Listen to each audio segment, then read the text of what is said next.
Guys, how are we doing today? Good. Fire away. What can you tell us about Taysom Hill and Nick Southern? Taysom's got a knee injury. He's going to be, looks like it's going to be season-ending for him, unfortunately. I think he'll probably get a second opinion on some of the stuff, but looks like he'll be season-ending. Nick also is dealing with a knee injury as well. He's got a couple different aspects of his as well. It may or may not be season-ending. I don't think his is going to be. So we'll just have to wait and see, make a decision on that. But both of them are going to be missed extended time for sure. Was it an ACL tear? It looks like an ACL tear, and that's really, again, he's just, how it is today with second, third, fifth, seventh, eighth opinions. So, but it looks like it's going to be an ACL tear, and it'll be season-ending. Have you gotten any sense from him of, how he feels about the rehab process ahead of him? He's 34. Is that something? Yeah, we haven't gotten down that road yet. Nobody has another Taysom. So how do you go about replacing everything that he does? Yeah, it means everybody else has to step up. He fills so many roles. So there's going to be a lot of different guys that are going to have to be a part of the solution there. We'll start getting hopefully a couple of healthy bodies back here. I think we're going to open the window this week with Kendre Miller, open up his 21-day window. Bub Means, another guy, hopefully we get back this week. We'll open up his 21-day window, looks like. And then obviously all the guys that have been, supporting cast these last few weeks. We've done a good job, these last few weeks of getting a lot of different guys involved, and that's going to have to remain the same. And again, it's hard to sit here and tell you that you can replace Taysom. You can't. He's a phenomenal person, player, leader, captain, all those different things. So it's certainly a big loss, but that's the only way we can do is everybody else has to step up. You've been integral, obviously, in so many of the different roles that he's played on special teams and whatnot. You see all of these different positions from your perspective. What does maybe he mean to you and in your career? Yeah, listen, I look at Taysom. I've said this to you guys before. I don't know if I could compare him to anybody else that I've ever coached, because I don't have a guy. There's not a guy that comes to mind that has been able to do all the different things he's been able to do just in one game. Forget about his career, but a guy that's played PP, rush and blocks, punts, returns, kicks, and I haven't even gotten offense yet. Tackled people, get them on the ground. He's been a kick coverage guy. He's on an onside kickoff team. He's a backup long snapper. He's our backup holder. And so all the different, roles that he plays, I don't have anybody that comes to mind. I know we joke around about it sometimes, and he's got all these nicknames and everything else. I used to joke around about the Bugs Bunny thing. When you was a kid, you watch Bugs Bunny doing all the cartoons, and he plays every position. But really, there's not a guy that I could sit here and tell you that I could compare him to. And so, listen, it's a big loss. And so it's not going to take one person to fill that role. It's going to take multiple people. Back to Les's question, it's going to take multiple people to fill that role because he's so multidimensional. So, to your recollection, have y'all ever tried to prepare somebody to do all the things that Taysom does? Is that even a road that y'all have even entertained in the past? I think in the time I've been here, we've looked in the draft and said, I've heard the expression used before. Well, that guy is a Taysom-like player, and you bring a guy in and see how many roles he can fill.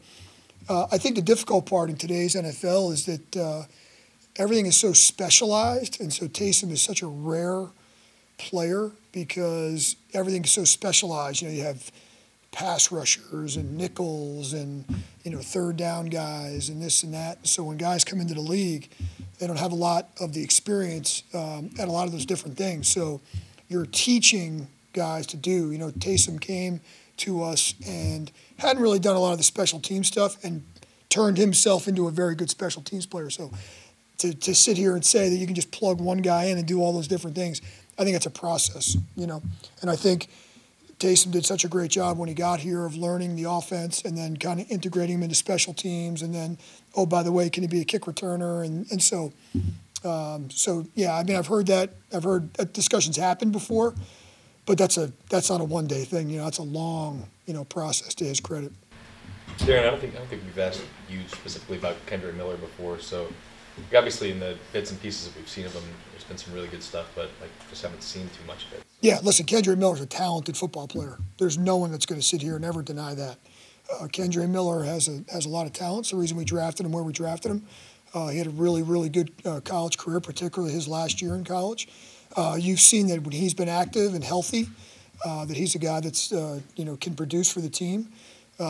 He's a really good change of pace back. He brings another dimension to it. I feel like he's coming back. We're getting him fully healthy. Hopefully here to start this week. We'll see what he looks like. But, Kendra brings a little bit of a different type of back that we're playing with right now. So hopefully we can, get him fast forward and get him moving. But I have a lot of confidence in Kendra. Just considering some of this stuff he's dealt with, is he somebody that you'd want to get a longer look at in his last 5 games of the season just to see what? Yeah, listen, he's obviously fought the injury bug, right? He got hurt the first day of training camp, and then obviously he got re-injured. We felt like when he came back off of the training camp injury that he was kind of back to where he needed to be. He had a couple, flashes there in the game when he played, and then obviously, had the disappointing re-injury. So. I think we've done a great job with the rehab process, with the strength conditioning process, and now hopefully we get him back to where we're going. So we've amped him up a little bit in the rehab process. We're not just going to throw him back in there, but with where we are right now, hopefully he has a good week of practice, and we'll make a decision on where he's at. Obviously, an impression that he was, for lack of a better term, in the doghouse a little bit this season, and I don't know if part of that was Dennis Allen's frustrations or an entire coaching staff, but is there some desire to get him a clean slate, fresh start over this final month? Well, I think you hit the nail on the head there, Mike. I think when I took over a few weeks ago, I tried to give everybody a clean slate. So I don't have a doghouse. My doghouse is empty at the moment. So I don't have a dog at home nor at work, and so I don't have enough time to take care of one. But all jokes aside, that Kendra and I had met the first day, that I took over, and we had a great conversation. And I told him just that. I told him he had a clean slate moving forward, and I'm going to judge him by, based on what he does from that day moving forward. And like I said, there's no one that's ever going to sit here and doubt that this guy's a talented guy. His thing is going to be consistency and staying healthy. Previously, it was said that because he hasn't been able to be out on the field as much, that there's not really a certainty in terms of how much of the offense he knows and things like that. Now that there's been more time, what is your read on his sort of familiarity with the offense? Yeah, and that was part of my conversation with him, is when he comes back, there can't be that, there's that and listen, I'm one of those no secrets guys. So when I sat down, we said this is the perception about you. The perception is that you don't, all these things that we're saying, these negative things, that are out there. And, it's your job to prove these things wrong. And so when you do come back, we got to make sure we're 100% on healthy, number one. Number two, we 100% know what we're doing offensively. And that's going to be for him to prove. I mean, it's all there in front of him. How do you feel he responded to that conversation? I thought, me and Kendra have a really good relationship. I got no issues with him at all. And he's been great since I took over. And so we'll see how he responds on the field. That's going to tell us all we need to know. How he practices, how he prepares, just like everybody else. 111th, he's got to do his part, do his job, and like I said, hopefully that's all positive. I kind of touched on this yesterday, but what do you make of the NFC South being still up for grabs? And I guess the fact that a lot of teams in the division no one's run away with it yet. Yeah. The bottom line there is there's something to be said when you're still playing for something. And, we're playing to win this game this week, but there is that big picture out there that we still have the opportunity to potentially win our division. But that doesn't happen unless we win this game this week. And we just concentrate. But, listen, I think it'd be a lot different if we're going out there and starting this week with zero chance as opposed to a chance. There's a big difference. And so, that's the way we're going to approach. And so, I think all these guys will handle it the right way, professional. And listen, the bottom line with that game yesterday is we can slice it and dice it a million different ways. The bottom line is at the end of the game, we had the ball with a chance to go down and win the game. And so we did a lot of things good. There's plenty of things we did poorly, and we got to correct. But at the end of the day, we played that game with a chance to win the game at the end, and our guys kept fighting and showed a lot of passion all the way through, like we said we were going to. And there's no reason for me to believe we won't do that again this week. On that fourth down for the audible, was that like a pre-baked call into the original the huddle? Did you guys have that as a backup option? I'm not sure I know what you mean. The fourth down, the last play, our last offensive play. Yeah, I don't know if it was an audible. It was a play call. We ran it. Oh, okay. MVS said that it was. Well, it depends how you look. Depends how you look at it. You go to the line. Not to get too technical, but you're going to the line with some options there, and so I understand what he's saying. You saying audible, my definition of audible. He used the word can. Got it. Yeah. So there's some. The quarterback goes to the line, the offensive line. Everyone goes to the line with some potential options based on how they're going to play it. So yeah. So the question is, were we in the right play? We were. Yeah. Okay. And that the play apparently wasn't a good look against zone. Did the playing zone surprise you guys on that fourth down, or? I wouldn't say we got surprised by it. At the end of the day, when you watch the play, we had a receiver. It was open in the end zone. We didn't have enough time to get him the ball. So. You've gotten other guys involved since you've taken over too. Now with Taysom being out, how much more comfortable are you with those guys since they've had some quality playing minutes? Very. I mean, I think one of the great things one of the positives about the last few weeks is that a number of players stepped up. I mean, just use MVS as an example. He's been a really big bright spot for us. You look at Kevin Austin. I mentioned this a few weeks ago. That Atlanta game. People probably didn't even know who our receivers were. And all of a sudden those guys have all made plays in their own right. Look at MVS. You look at Kevin Austin, made a couple of really nice plays yesterday. Dante Pettis has the big 2-point conversion. Cedric Wilson has a big third down catch. So all those guys in their own right have done a really nice job. And our tight end room, that came up the other day about a bunch of our tight ends have really made plays. Alvin, obviously has been really, really, really good these last few weeks. So yeah, I'm very, very comfortable and very happy with a lot of those guys, and we're going to need all those guys, moving forward here to continue to do that. What have you liked about what you've seen out of Kevin in particular? Kevin these Austin. guys playing UFL. Yeah, well, listen, here's the thing I love about Kevin the most. Kevin's the same guy. When he walks in that side door every day, he's the same guy every single day. I know exactly what we're getting out of that player. He's a very, very hard worker. He's got a really good mindset. He's always has a great approach to the game, great attitude, and it doesn't surprise me based on what I've seen since the day he got here that he's having some success, because that's what you guys saw in the game yesterday is what we've seen, the players, the coaches in practice, throughout the last whenever it is when he got here in training camp.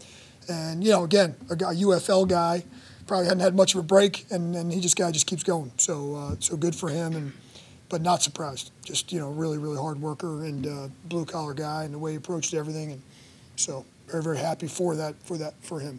How did Eric's workout go yesterday? Obviously he didn't play, but...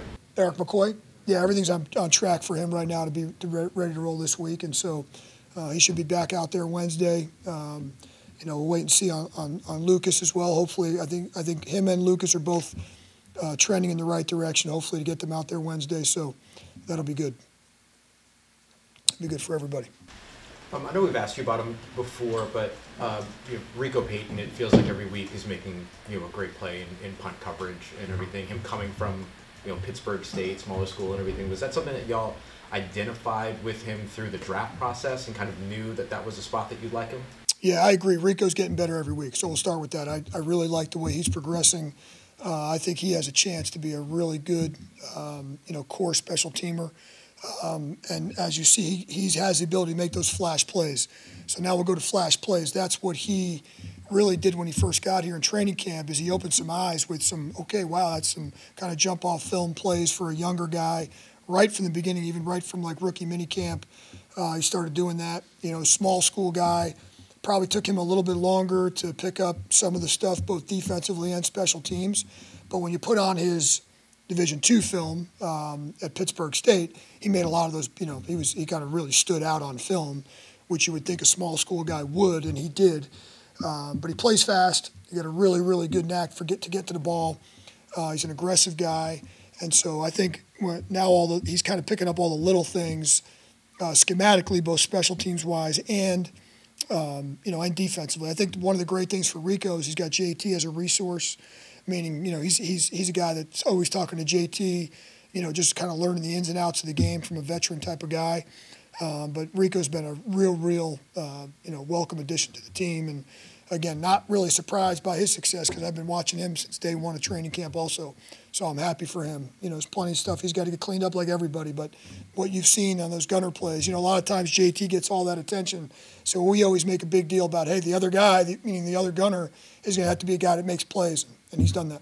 How big of a leap is it coming from a small school in college to the NFL in that role in particular? We talk about it all the time with other positions, but in that role. Yeah, it's a big deal. And listen, I have obviously a fond, I guess I call it a respect for small school guys because I coached at that level for a long time. I was a Division II head coach, and so there's a lot of great players at that level that don't get recognized maybe all the time. And so coming from that level, the biggest jump is probably, those guys have it a little bit more in terms of, I guess simple's the right word, in terms of defensive, schematically, things like that. So the big picture thing is it's a little bit of a bigger jump than, say, a guy coming from the SEC, where you're playing more like the pro game, where, smaller school guys, I think maybe learning the playbook is a little bit more of a challenge. A guy like him probably didn't play a ton of special teams because he was a big timer at Division II. A lot of those guys come in, and those valuable players don't play as much. So it's just a big learning curve, I guess is probably the best way to say it. For any Division II guy. Now you put a guy into the defensive secondary, and he probably played 3 coverages at Pittsburgh State. Now all of a sudden you come in, you have all these adjustments and all these moving parts, and then you couple that with the special teams. And so those guys mentally really get challenged early on. That's the biggest jump. And then the challenge for those guys, and I've had this conversation with Rico a bunch of times, is you don't want that aspect to slow them down because that's what got him here. The fact that he plays fast and he plays aggressive, a lot of those guys start to overthink sometimes. And so that's been really the challenge with Rico. But he's handled it well, and as you see every week, he's getting a little better. How do you feel about the run defense? Hot and cold. That's how I feel about the run defense. I thought that game yesterday played out, as I mentioned post game, was really the first half played out exactly how we wanted the game to play out. We had the ball for 13 plus minutes in the first quarter. They had 3 offensive plays in the first quarter. They kind of flipped the script on us in the second and third quarter, and then we got back to playing kind of how we want in the fourth. So we got to do a better job in the middle of the game. Some of those 5, 6, 7-yard runs where they're getting themselves into second and third manageable, that's where we got to stay out of. There's some really good, but then there's some inconsistencies there, and so that's really the thing we got to get better at on our run defense is just the consistency. We've seen flashes of it. It's been there. We can do it. We're not doing it enough and not often enough, and the tackling has to continue to get better. All right, guys, appreciate it.